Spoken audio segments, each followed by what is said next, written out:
A phone rang at exactly 8 o'clock in the evening, and the man who answered it had no idea he was answering his last invitation on earth. Sunday, the 15th of June 2025, the community of Eziagulu in Aguleri, Anambra East local government area of Anambra State, Nigeria, was winding down for the night. Motorcycles hummed along familiar roads. Neighbors greeted each other across fences. Children played in the last light of the evening sun. It looked like any other quiet Sunday in a tight-knit community where everybody knew everybody. But underneath the calm of that evening, something dark and planned was already in motion. Samuel was a commercial motorcyclist from Ivite, Aguleri. He was the kind of man people in the community simply liked. He was hardworking, he was easy to talk to, he knew his way around every corner of Aguleri because his work as an Okada rider required it. Every morning he climbed onto his motorcycle, said a prayer, and went to work. He carried people from one end of the community to the other. His passengers trusted him with their safety. His family trusted him to come home at night, and for many years he always did. Samuel was not a man who carried any known enemies. He was not involved in politics. He was not a troublemaker. He was the kind of man who believed that if you mind your business and treat people right, nothing bad would happen to you. He had no reason to believe this Sunday would be different from any other. So when his phone buzzed that evening and he saw who was calling, he probably smiled and picked up without a second thought. The voice on the other end of the line belonged to Marcel Bad, a local musician who was well known throughout the Aguleri community. Marcel Bad was not some stranger. He was a familiar face, a man whose name people had listened to, whose name meant something in that community. So when Marcel Bad called Samuel, there was nothing about that call that should have raised any alarm. His voice was calm, his tone was friendly. He told Samuel that their mutual friend Chief Chinaka Odialo was around and wanted him to come over for drinks and to relax with the guys. Now let us pause here for a moment, because this is the kind of invitation that young men receive all the time. Someone calls you, a friend wants you to come and chill. There will be drinks, there will be conversation, there will be laughter. In a community where social bonds are strong, this is normal. This is everyday life. Samuel had probably received dozens of invitations just like this one in his lifetime. He saw nothing wrong with it. He made up his mind to go. What Samuel could not have known, what he had absolutely no way of knowing, was that this invitation had been carefully designed. Every word Marcel Bad spoke on that phone call was part of a plan. The drinks were not real. The relaxed evening was not real. The warmth in Marcel's voice was not real. What was real was what was waiting for Samuel on the other side of that phone call. What was real was the group of men who had already taken their positions inside Chief Chinaka Odialo's compound, hidden and ready, waiting for one specific person to walk through that gate. And that person was Samuel. So he started his motorcycle. He drove through the familiar streets of Aguleri, passing neighbors, passing shops, passing everything he had known his whole life. He rode to Chief Chinaka Odialo's compound, probably thinking about what he would say when he got there, maybe thinking about what he would drink, maybe thinking about how good it would be to sit and laugh with familiar faces after a long day of work. He arrived, he walked in, and that was the last decision Samuel would ever make freely. The moment Samuel entered the compound, 4 gang members who had been hiding and waiting moved in. Before Samuel could understand what was happening, before he could speak or run or call for help, they were on him.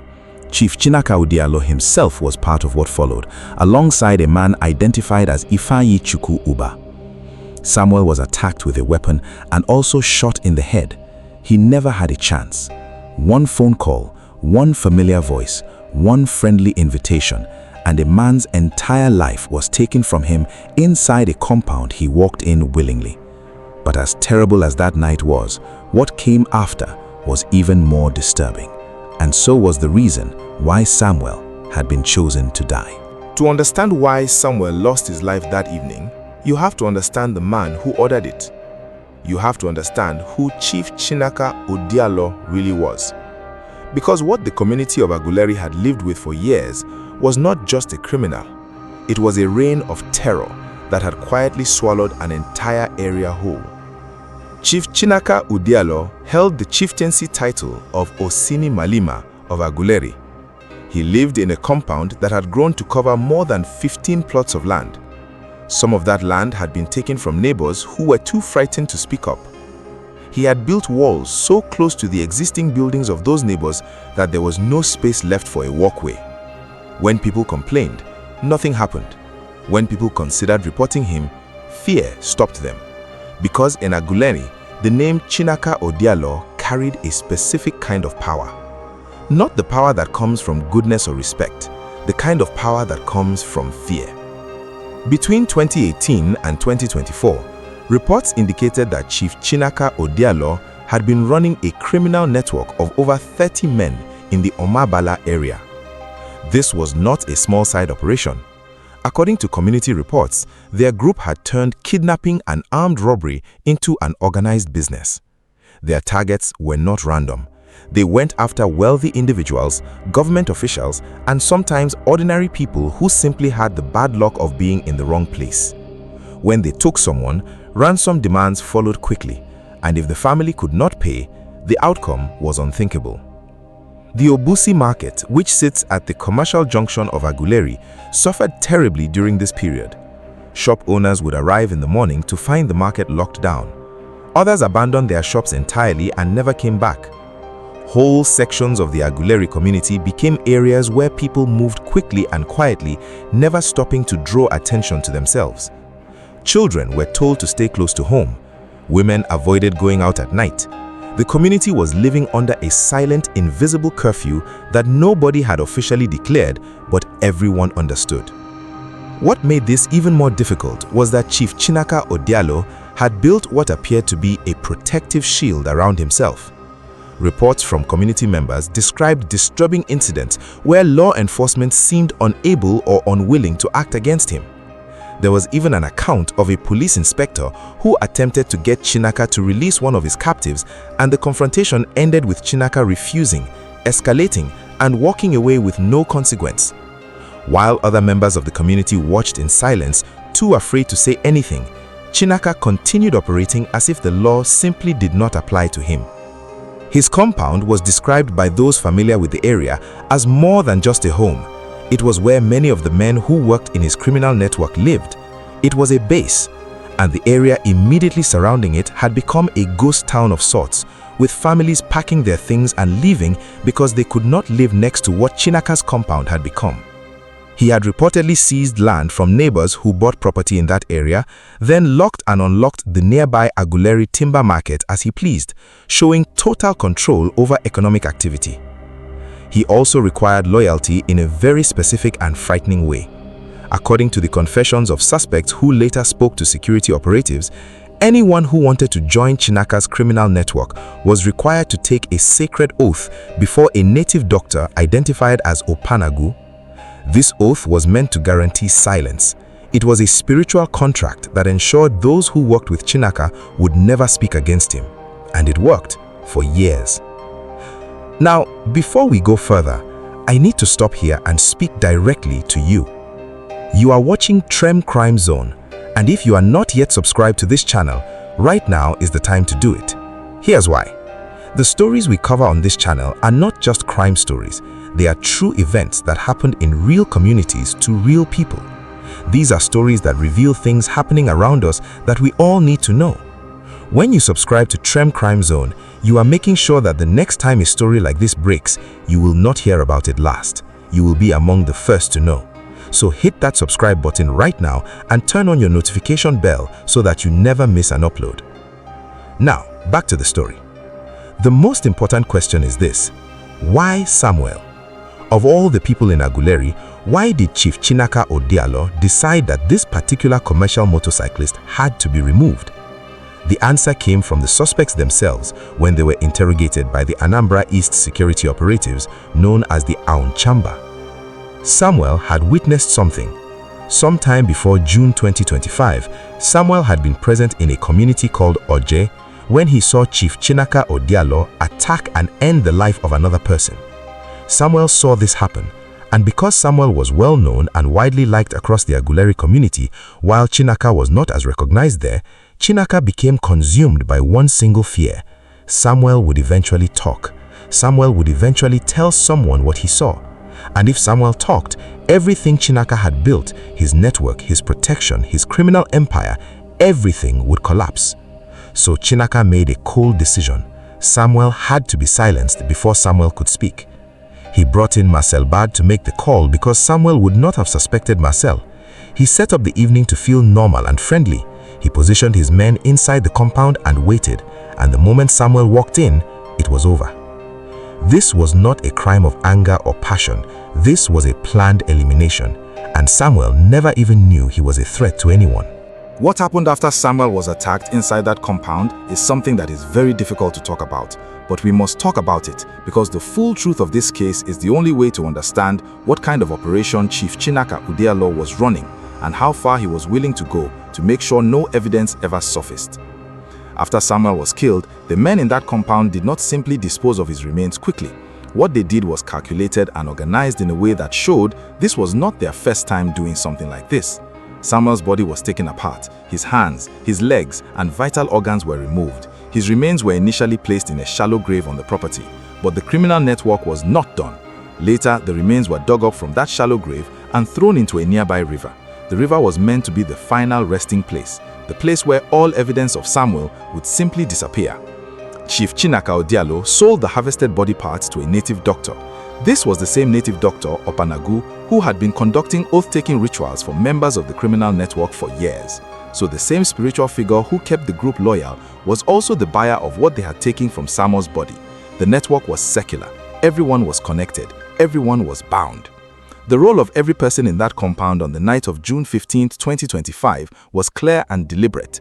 Ifeanyi Uba was paid 40,000 naira for his participation. That is how much Samuel's life was valued in the transaction, 40,000 naira. Uba reportedly used that money to buy fertilizer for his farm. He went home, got paid, and resumed his daily life as though nothing had happened. Samuel's motorcycle could not just be left as it was, it would be recognized. So the motorcycle was handed to someone else who was instructed to change the fuel tank and other identifying parts to make sure nobody could trace it back to Samuel. Chief Chinaka Udialo was confident. He had done this before. He had managed to make problems disappear for years. He believed that between the river, the missing motorcycle, and the oath-bound silence of everyone involved, the case would go cold before it ever got warm. He was wrong. Before I tell you what broke this case open, I want to ask you something. Think about Samuel for a second. He was just a working man. He rode his motorcycle every day. He answered a phone call he recognized. He showed up, and for those reasons alone, he never came home.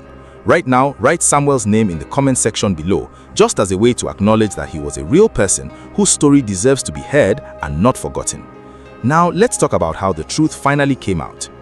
Security operatives from the Anambra East Security Unit, known as the Aun Chamber, received intelligence about what had happened to Samuel. These operatives did not take the information lightly. They moved on it and conducted a coordinated, intelligence-led operation. On Sunday, the 15th of June 2025, two key suspects were arrested. Their names were Ifeanyi Uba and another suspect identified as Echezona Uchelo. When both men were taken in for questioning, they did not hold out for long. They confessed to the events of that night. They gave details. They described the plan, the oath-taking rituals, the role each person played, and the reason Samuel had been targeted. They also led investigators to the exact location inside Chinaka's compound where Samuel had been attacked. Standing in that room, looking at the evidence left behind, security operatives began to understand the full scope of what had been happening in that community for years. The confessions pointed directly to Chief Chinaka Udialo as the one who had organized and ordered everything. And they pointed to Marcel Bad, the musician, as the person who made the fatal phone call that brought Samuel into the trap. Reports revealed that Marcel Bad was not just a friendly middleman. He was described as an active partner in Chinaka's criminal activities. His music had been used to build Chinaka's public image in the community. There was reportedly an album where Marcel sang praises of Chinaka, calling him a generous landowner, a community figure. While behind closed doors, Marcel was allegedly helping to move stolen motorcycles taken from Chinaka's victims. His music was cover, his fame was leverage. When news of Samuel's fate spread through Aguleri and the details of Chinaka's network began coming out, the community reacted with the kind of anger that had been stored up for years. The youths of Aguleri moved on Chinaka's massive compound. They tore it apart. They set his houses on fire. Years of helpless fear turned into action in a single day. But Chief Chinaka Udialo himself was not there to face it. He had already left. When Chief Chinaka Udelo realized that Samuel was not going to let this go quietly, and when he understood that security operatives were closing in, he made the decision to disappear. He fled to Lagos. He began changing his phone numbers regularly, making it harder for authorities to track his location. According to reports at the time this story was covered, Chinaka was being sheltered by associates in Lagos, individuals who were aware of who he was and what he had done, but chose to hide him anyway. Before leaving Aguleri, Chinaka reportedly used his influence with certain traditional rulers and community elders to try and protect himself through another method. He allegedly convinced some of these figures to use spiritual means, specifically juju, to discourage anyone in the community from speaking about his crimes or providing information that could lead to his arrest. This revealed something important about how Chinaka had maintained control for so long. He did not rely only on physical violence. He used fear at every level: social fear, economic fear, and spiritual fear. He had built a system where silence was enforced from multiple directions at once. The native doctor, Opanagu, who had conducted the oath-taking rituals and who received body parts from Chinaka's criminal activities, was also on the run as of the time this report was made. Two suspects, Ifeanyi Chukwuba and Echezona Uchelo, remained in the custody of the Anambra East Security Unit, their own chamber, and were expected to be handed over to the relevant law enforcement authorities for full prosecution. Marcel Bad, the musician whose phone call set the event of June 15th in motion, was being actively sought by security operatives at the time of reporting. Now let us step back and look at the full picture of what happened in Aguleri, because this story is not just about one night, it is about years of silence. Chief Chinaka Udelo operated from 2018 to 2025. That is 7 years. 7 years during which a community lived with fear in their chests every single morning. 7 years during which markets were shut down by one man and his gang. 7 years during which families packed their belongings and left their homes because they could not bear to live near his compound. 7 years during which young women were violated with no consequence. 7 years during which people who witnessed crimes kept their mouths sealed because speaking meant losing land, losing safety, or worse. And for 7 years, that silence protected him. Samuel was a man who had unknowingly seen too much. He saw Chinaka end someone else's life, and that made him a problem that had to be solved. Samuel did not confront Chinaka, Samuel did not threaten him, Samuel just witnessed something, and that was enough. This is one of the most chilling parts of this entire story. You do not have to do anything wrong to become a target. You do not have to have enemies. You do not have to be involved in anything criminal yourself. Sometimes, simply being in the wrong place at the wrong moment, seeing what you are not supposed to see, is enough for the wrong person to decide you are a problem. Samuel's story is a reminder that silence in a community has a price. When an entire neighborhood watches a dangerous man operate and says nothing because saying something feels too risky, that silence does not protect anyone. It feeds the danger. It gives the dangerous person more time, more confidence, and more power. Chinaka grew because those around him stayed quiet. He grew until the day the community finally reached the point where they had had enough. And by then, a good man was already gone. There are 3 things we should take away from this story. First, trust your instincts. Samuel could not have known what that invitation meant, but we can all learn from his story to pay attention when something feels even slightly off. An unusual request, a meeting place that doesn't make sense, an invitation from someone you wouldn't expect. These small things are worth pausing over. Second, community security depends on community participation. Their own chamber was able to move because someone came forward with information. One person who decided to speak up was the beginning of the end of Chinaka's network. Your voice matters. If you see something and there's a safe and legitimate way to report it, use it. Third, accountability does not disappear. It may be delayed. Chinaka fled to Lagos. He changed his numbers. He used spiritual tools to buy silence. But the arrests began. The investigation continued. The story was told. And for those who participated in Samuel's death, the law was coming. As of the time this video was made, Chief Chinaka Udelo and Opanagu, the native doctor, were still at large. Ifeanyi Chukwuba and Echezona Uchelo were in custody. The case was still under active investigation. We will continue to follow updates on this story on this channel. Now here is what I want from you. If this story moved you, if it made you think, if it made you want to speak up about something in your own community, tell us in the comment section right now. You can also write one word that describes how you feel about what happened to Samuel. Just one word. Drop it in the comments below. And if you have not yet subscribed to Trem Crime Zone, I need you to do that right now before you leave this video. Every week, we bring you real stories from real communities across Nigeria and Africa. Stories like this one that the world needs to hear. Stories that reveal what is happening behind closed doors and in quiet neighborhoods. When you subscribe and share this video, you are helping us make sure these stories reach more people, because the more people know, the harder it becomes for criminals to hide. Hit the subscribe button, turn on your notifications, share this video with someone who needs to hear it. And Samuel, we see you. We hear your story, and we will not forget it. See you in the next one, right here on Trem Crime Zone.